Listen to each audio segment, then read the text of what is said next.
Un dernier regard sur le Lake Palace, puis sur le palais du City Palace, dont la visite nous laissera un souvenir inoubliable.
Il est certain que la visite du jardin, après l'effervescence de la ville, prodigue une impression de sérénité qu'il faut vivre sur place et qu'il est difficile de faire partager par la photographie.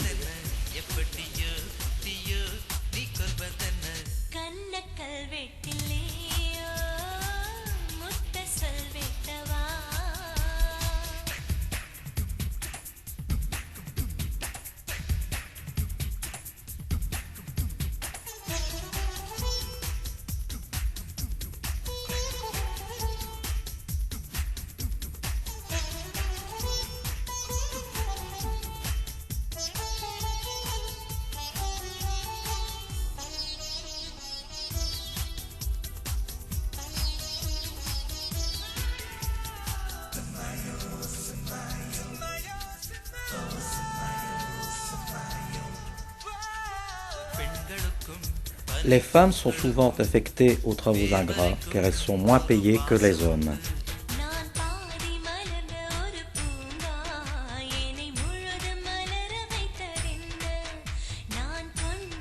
Voici une idée du relief de cette zone désertique. Tous ces tissus sont accrochés au tronc de l'arbre pour implorer les dieux et apporter la chance ou conjurer le mauvais sort. Comme d'habitude, les moyens de transport sont exploités pleinement. Et le billet sur toit est certainement à un tarif défiant toute concurrence. Imaginez une telle situation chez nous avec nos normes de sécurité.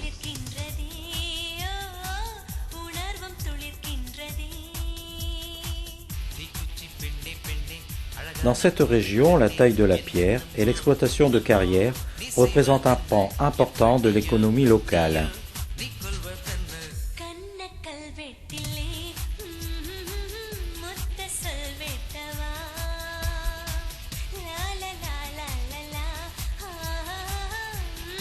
Arbre à chauve-souris. Il a fallu faire vite, car le bus n'a même pas ralenti. Pour nous, c'est très étonnant, mais pas pour les Indiens. Le guide ne l'a même pas signalé d'ailleurs.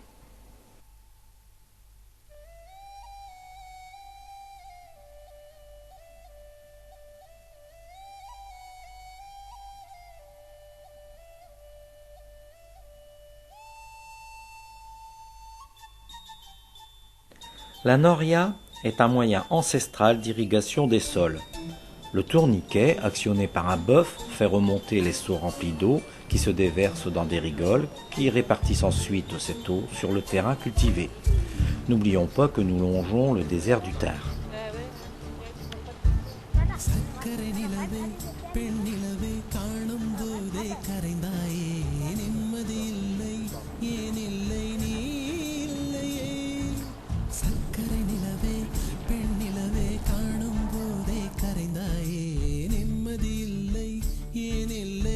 Tout le long de la route, les norias se succèdent pour irriguer les champs de céréales.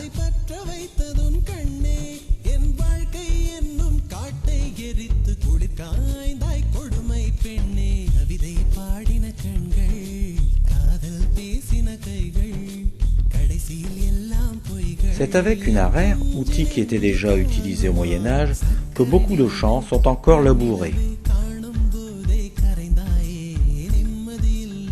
En ce lieu, un dieu sera honoré.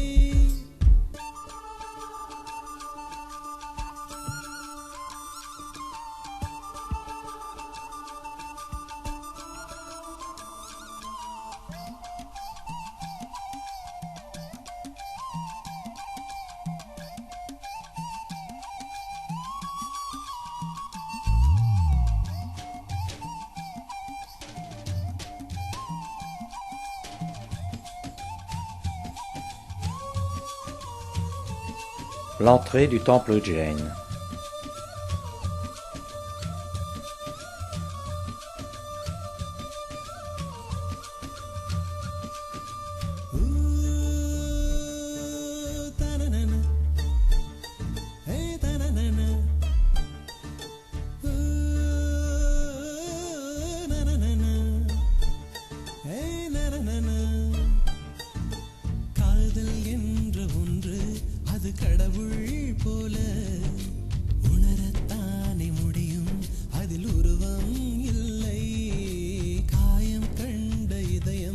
Pour rendre compte de toute cette richesse architecturale, il faudrait des milliers de photographies. Les sculptures sont étagées sur plusieurs niveaux, avec des significations particulières et tout un code que je ne détaillerai pas, car nous nous contenterons d'un aperçu qui n'a rien d'un commentaire détaillé.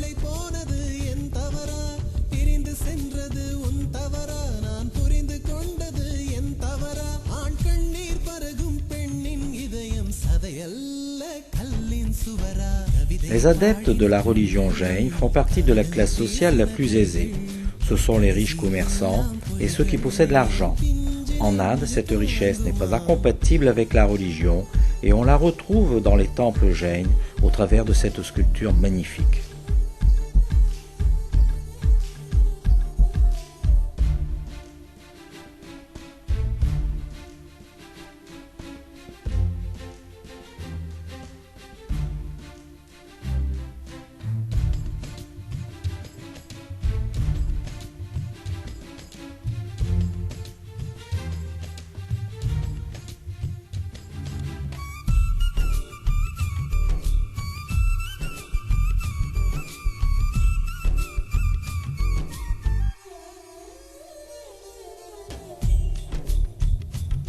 Véritable dentelle de pierre et de marbre blanc délicatement sculpté, le temple Jain, avec ses 1444 piliers ciselés soutenant 29 salles autour du sanctuaire, est le plus grand du pays.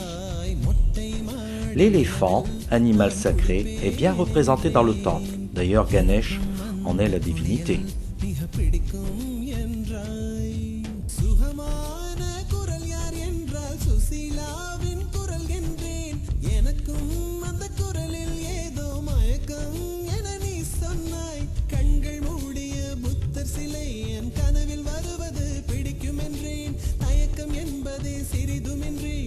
Une petite halte pour la restauration avant d'arriver à Jojawar.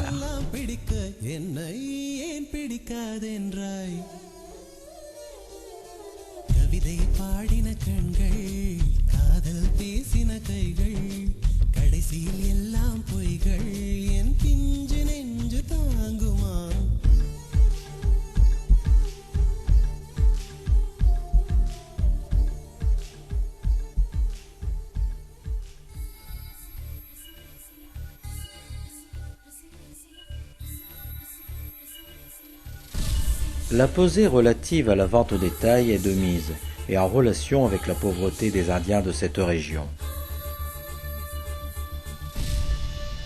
on approche sérieusement de Jojawar sur les pentes des monts Aravalli.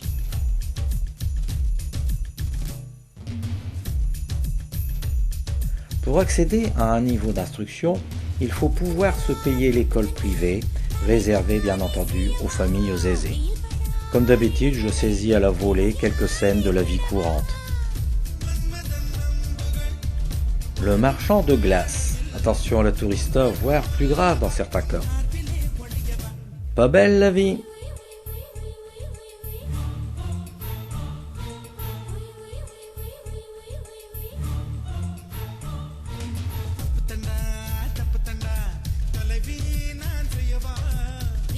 Nous voici arrivés au palais transformé en hôtel.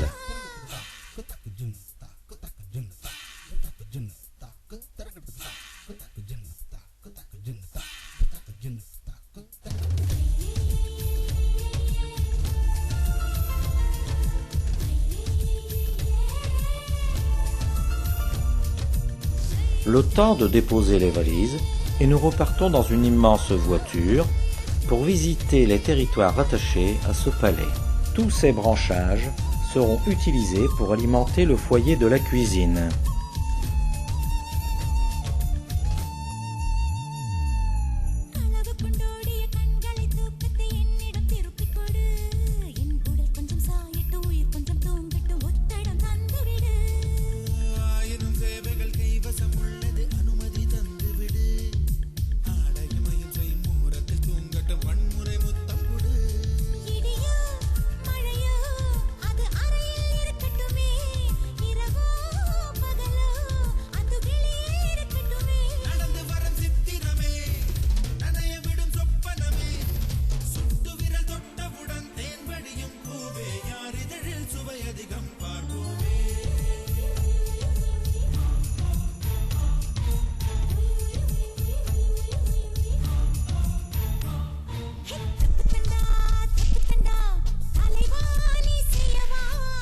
Maison en réfection, et comme d'habitude, ce sont les femmes qui sont en charge des travaux les plus ingrats.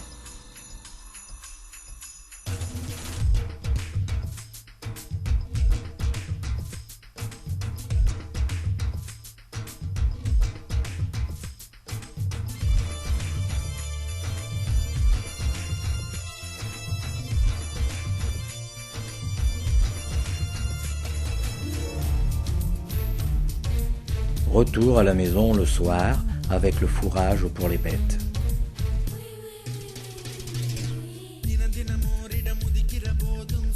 Isolé de tout, en plein cœur de nulle part, le propriétaire du palais est très fier de nous faire visiter une sorte de musée et en même temps un lieu de prière.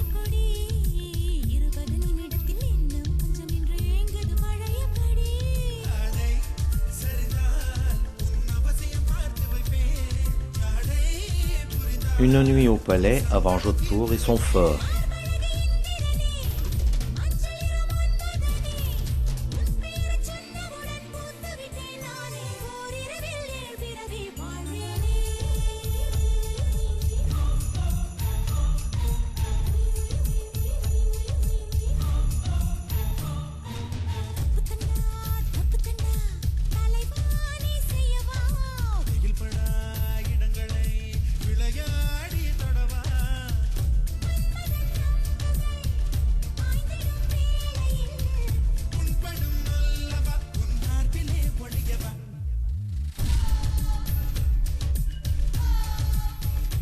Enterrement et procession vers le lieu de crémation sur la gauche. Seuls les hommes sont présents.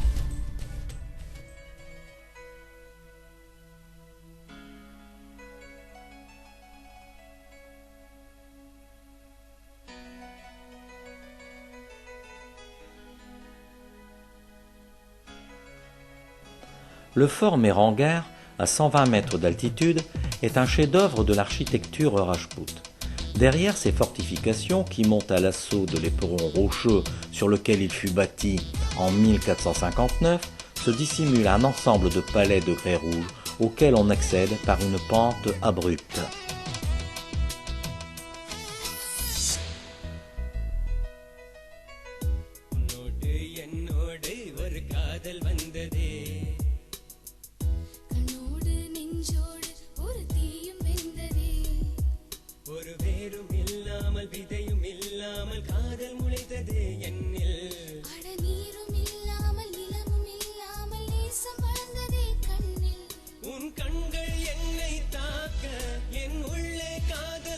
Les énormes pointes de cette porte servaient à éviter les charges des éléphants. Ces mâts représentent tout un symbole.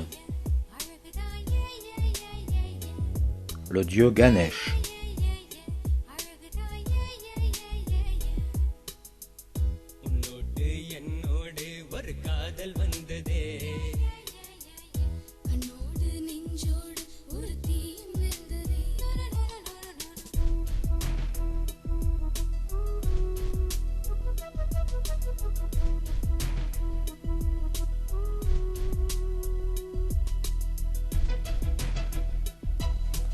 Il héberge aujourd'hui un musée qui abrite de superbes collections d'objets princiers. De magnifiques palanquins, sanglés sur le dos des éléphants, permettaient au Maharaja et à sa cour de se déplacer avec faste lors des cérémonies religieuses ou quand il partait chasser le tigre du Rajasthan. Les chaises à porteurs sont utilisées pour les déplacements courants pour le Maharaja et sa cour.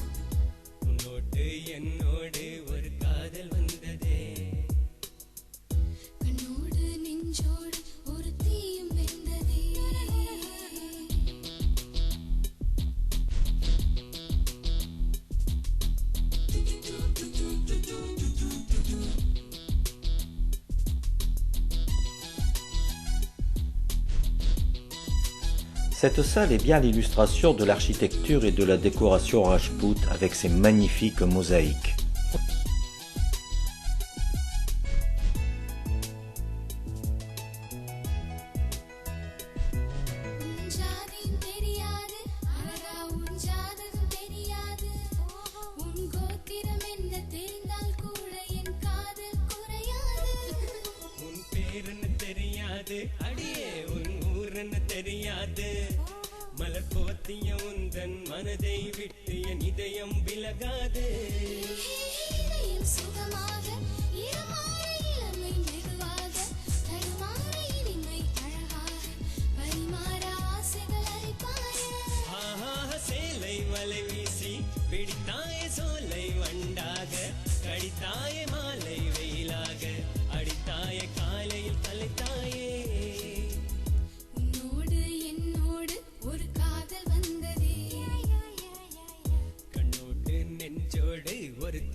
நீரும் இல்லாமல் நிலமும் இல்லாமல் நேசம் வளர்ந்ததே கண்ணில்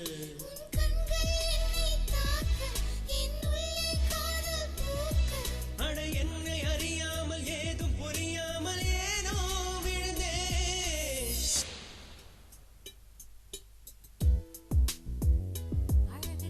ஏ ஏ ஏ ஏ ஏ அழகுதான் ஏ ஏ ஏ ஏ ஏ உன்னோடு என்னோடு ஒரு காதல் வந்ததே கண்ணோடு நெஞ்சோடு ஒரு தீயும் வெந்ததே.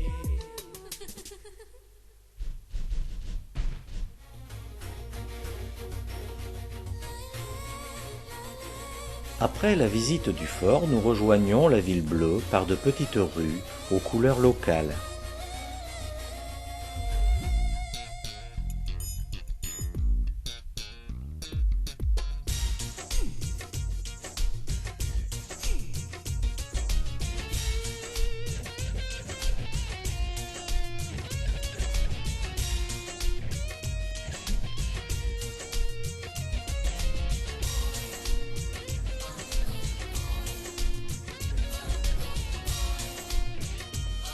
Le réseau électrique semble vraiment relever d'une autre époque.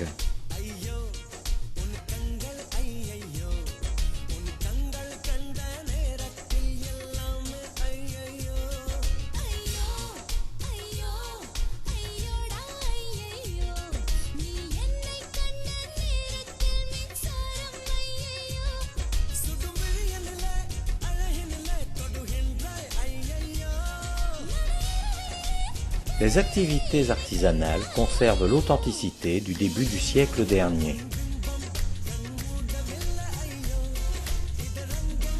Les bambous ont de multiples utilisations, mais c'est dans le bâtiment qu'on les retrouve le plus.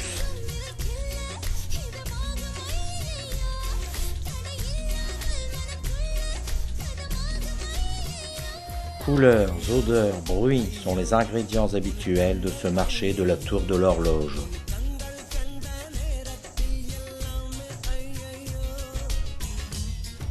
Le vélomoteur est le substitut de la voiture, y compris pour le nombre.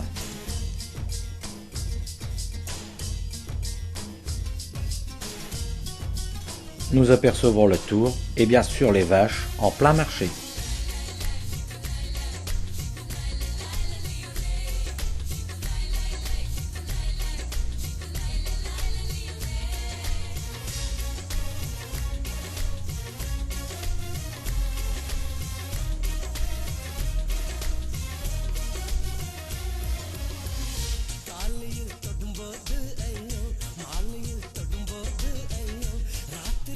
Et toujours un réseau électrique dans les normes les plus strictes.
Dernier portrait avant le transfert à Ozian, aux portes du désert du Thar.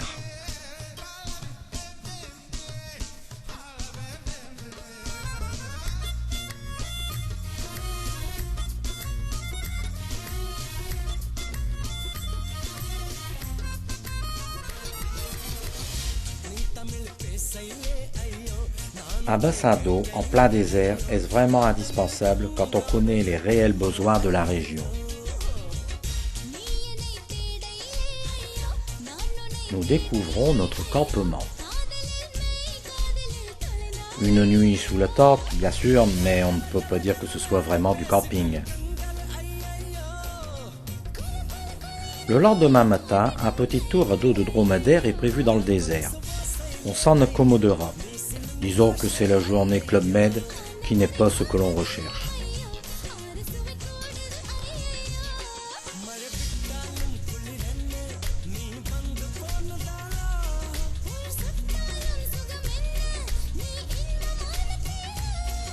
Toujours à l'orée du désert du Thar, nous découvrons ces temples jains du 8e et 9e siècle.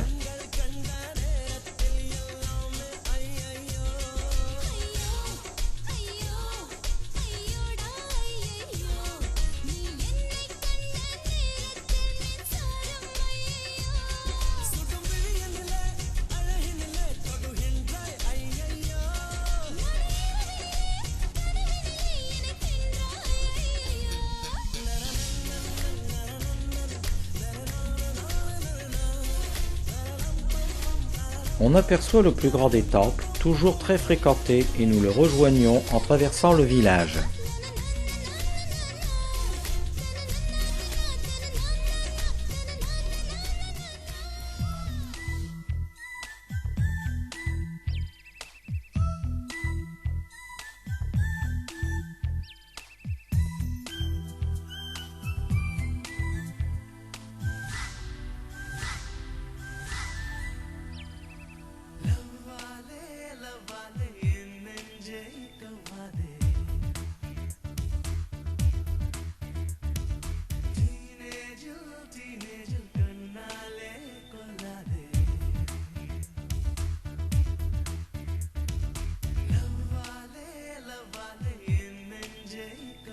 L'accès au cœur du temple par un escalier majestueux bordé de colonnes sculptées est une merveille d'architecture.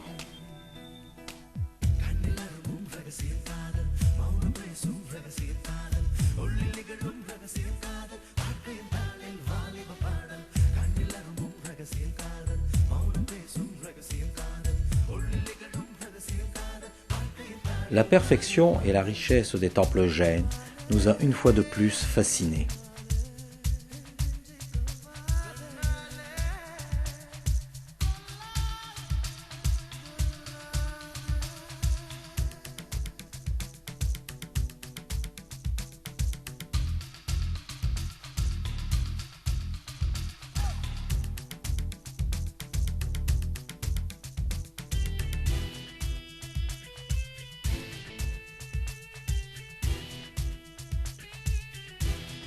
C'est dans cette salle, centre névralgique du temple, que les fidèles viennent prier et déposer leurs oboles.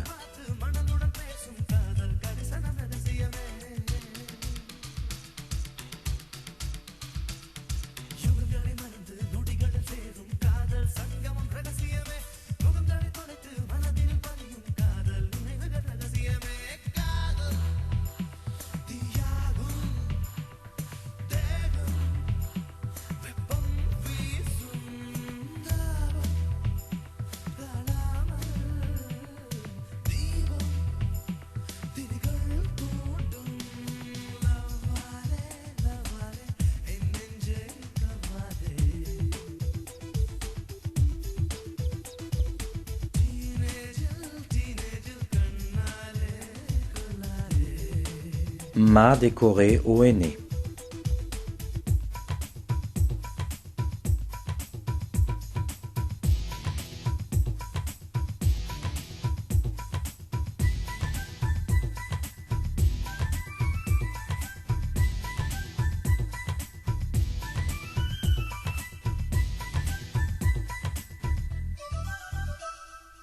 Nous avons visité de petits hameaux composés de huttes dans la zone tribale qui longe le désert.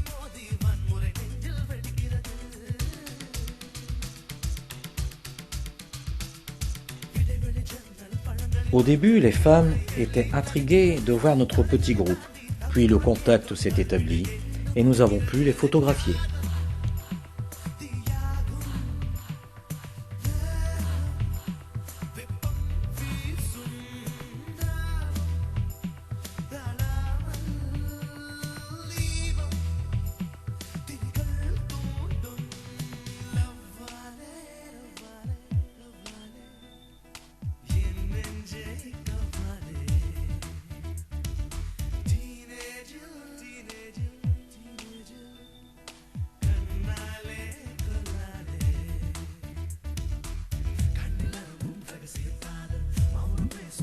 Pour la halte du déjeuner, nous nous arrêtons dans un petit palais qui reflète une fois de plus le faste dans lequel vivaient les Maharajas.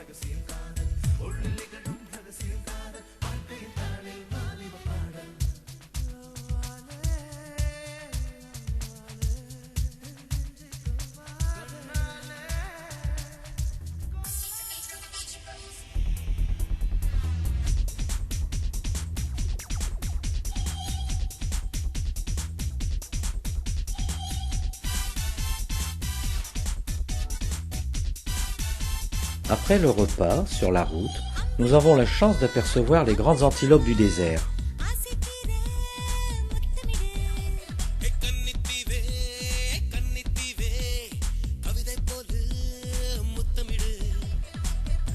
Destination Cuchaman, en haut à gauche de la carte.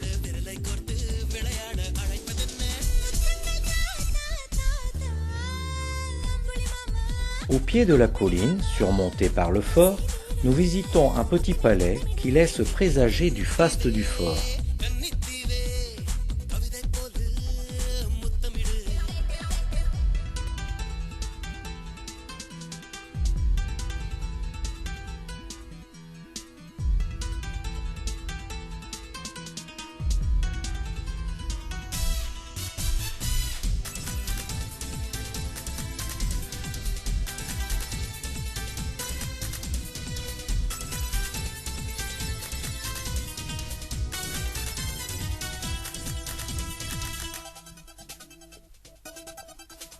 Sur le chemin qui conduit à l'entrée du fort, Ganesh prodigue sa bénédiction aux voyageurs.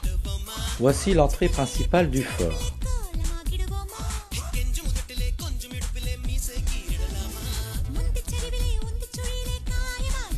Nous pénétrons maintenant dans le fort et commençons la visite.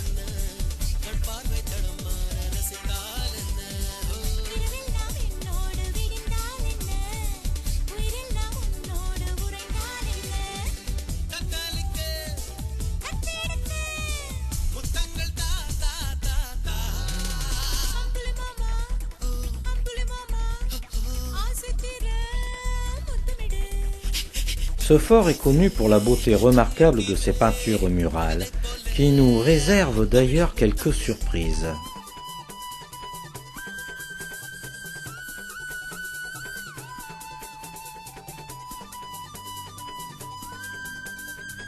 Cette petite pièce est un écrin destiné à ces niches dont les peintures avaient pour but d'éveiller, chez le Maharaja ou le visiteur, des désirs qui, à cette époque, était considéré comme un bienfait et un épanouissement naturel.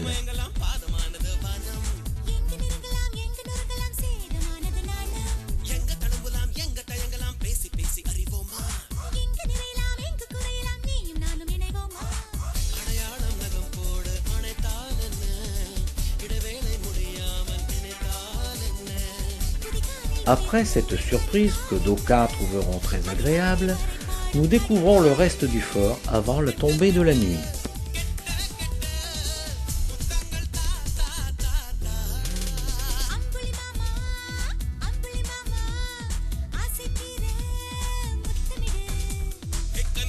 Une autre merveille avec la découverte de ces salles où les miroirs nous reflètent les contes de l'Inde des Maharajas.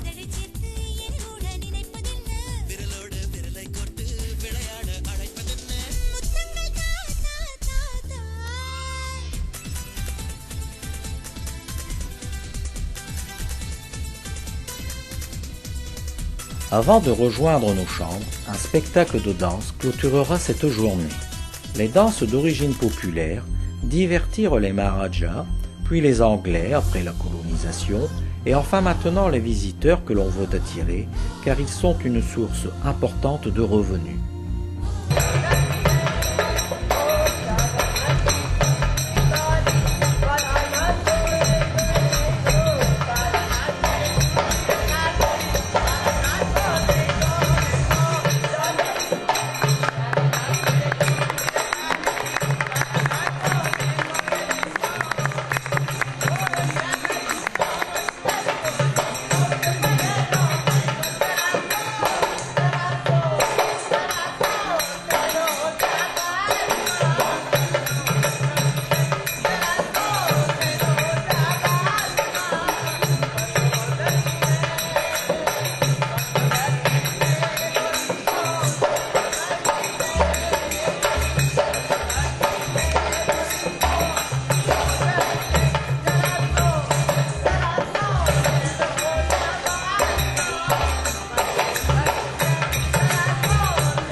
Un dernier regard sur l'ensemble du fort et de ses constructions étagées avant de reprendre la route pour sa mode et la traversée de la région de Shekhawati, célèbre pour les maisons ou avelis richement décorées des commerçants du 19e siècle, les Marwaris.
La vie locale semble être figée dans l'époque.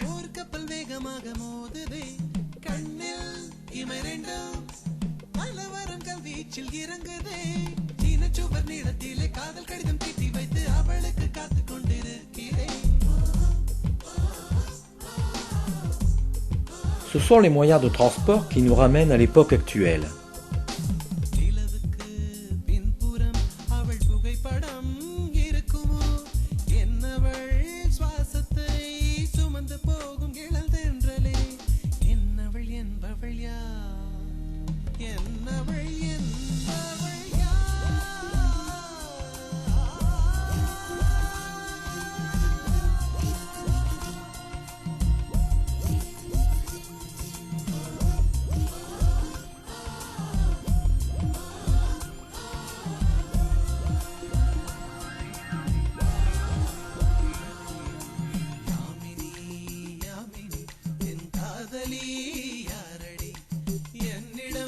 Ces havelis, à plusieurs étages, couvertes de sculptures et de peintures, sont pour certaines d'entre elles transformées en écoles. Nous allons en visiter une.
Nous n'avons pas visité les salles de classe aux étages supérieurs, mais je doute qu'elles soient d'un tel faste. Nous reprenons la route et voici des écoles publiques qui malheureusement ne disposent pas des mêmes moyens que les écoles privées.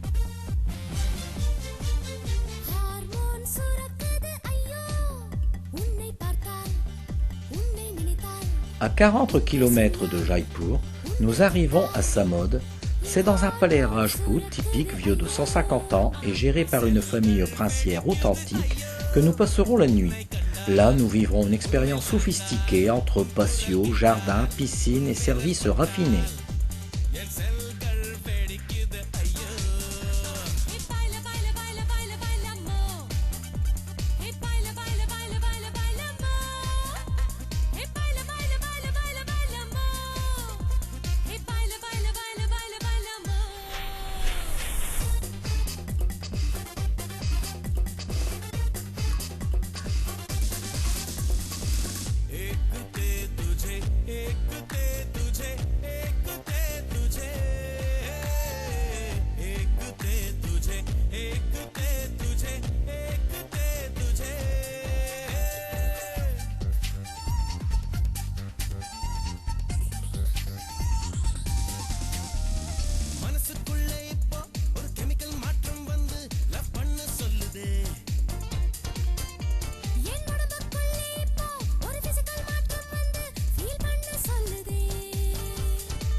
Autant vous dire que ce voyage au cœur du Rajasthan et de ces contrastes violents entre pauvreté et richesse désoriente l'occidental. Celui-ci n'est pas habitué à ce mode de vie, mais soyons honnêtes, il faut très peu de temps pour aimer le faste de ces palais.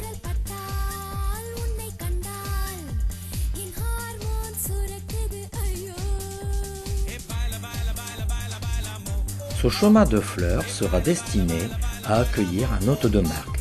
Rien n'est négligé pour rappeler le faste d'une époque pourtant révolue.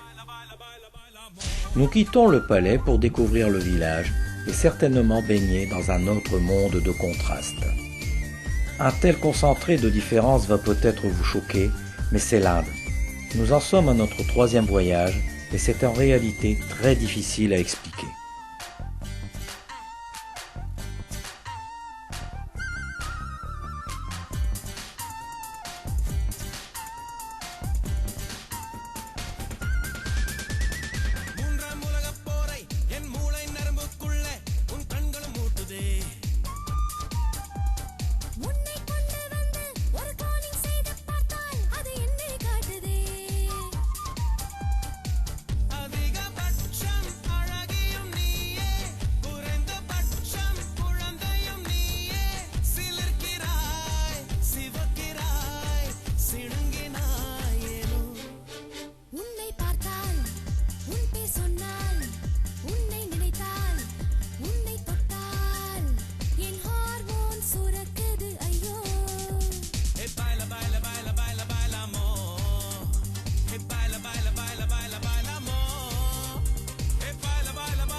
baila, baila, baila, bailamos.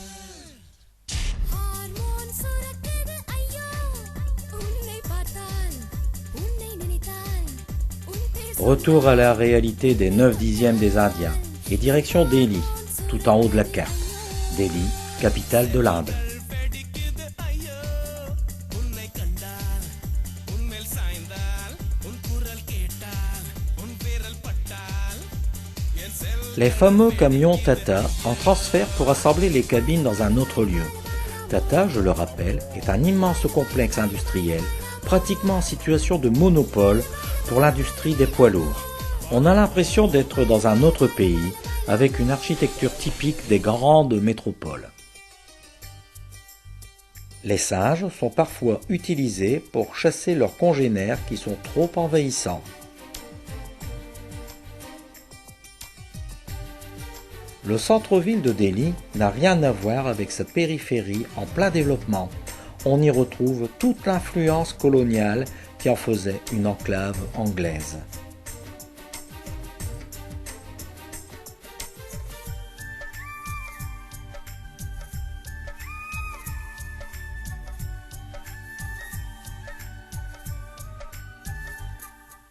பகல் திருடாயேன் பகல் திருடானி பக்கத்தில் வந்தாயே பார்த்திருக்க நான் பார்த்திருக்க என்னை கொள்ளையிட்டு சென்று On retrouve toujours le contraste richesse-misère qui caractérise le pays. கொதிக்கிறதே நீ பக்கம் இருந்தால் என் கண்கள் இரண்டில் ஒரு கலவரம் நடக்கிறதே புன்னகையை நீ சிந்தும் நேரத்திலே ஒரு மின்னிலயம் என் Nous voici arrivés à la grande mosquée au cœur de la ville, avec ensuite le quartier musulman. ஒரு பிரளயமே நடக்கிறதே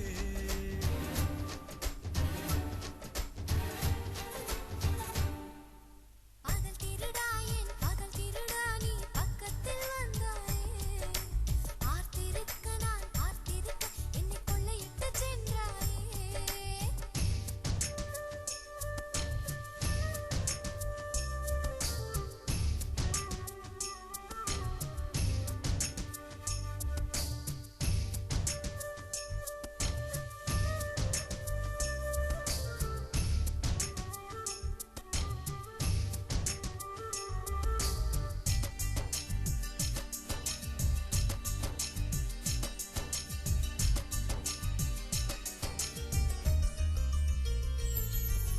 உனக்கும் எனக்கும் உலகம் புதிதாய் தோன்றிவிடும் மாயம் என்ன தினம் உனக்குள் எனையும் எனக்குள் உனையும் தேடி வரும் சாலம் என்ன நிழலும் நிஜமாய் நிஜமே நிழலாய் மாறிவிடும் மாயம் என்ன அடப்பகலும் இரவாய் இரவே பகலாய் காட்சி தரும் ஜாலம் என்ன உன்னை கண்ட பிறகே இரு இதயம் வந்ததென்ன எனக்கு என்னை கண்ட பிறகும் இரு உயிரும் உள்ளதென்ன எனக்கு Le quartier musulman, qui termine notre voyage, nous éloigne de cette Inde intimiste. Une fois de plus, c'est l'incroyable réseau électrique qui dépasse l'imagination. பகல் திருடாயேன் பகல் திருடானி பக்கத்தில் வந்தாயே பார்த்திருக்க Autant vous dire que les hôtels dans ce quartier ne sont pas réputés pour l'hygiène et la salubrité.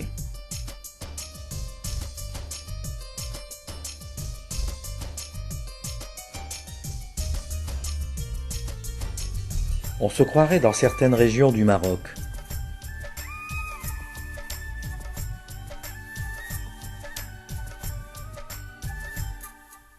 காதல் நினைவில் காணும் கனவை பட்டியலில் போட்டிடலாம் அதை தினமும் ஒன்றாய் நடத்தி காட்டி கைதட்டி சிரித்திடலாம் ஆசையாவும் வரிசைப்படுத்தி அட்டவணை அமைத்திடலாம் அந்த வரிசை பணியே இருவரும் சேர்ந்து அத்தனையும் தீர்த்திடலாம் தன்னந்தனியாக முதலிரவை எண்ணி எண்ணி தவிப்போம் கண்ணை மூட மறந்து பல இரவு தூக்கங்களை தொலைப்போம் தவறெல்லாம் தெரிந்தே செய்தால் தவறுகள் ஏதுமில்லை De tels chargements ne sont pas étonnants en Inde.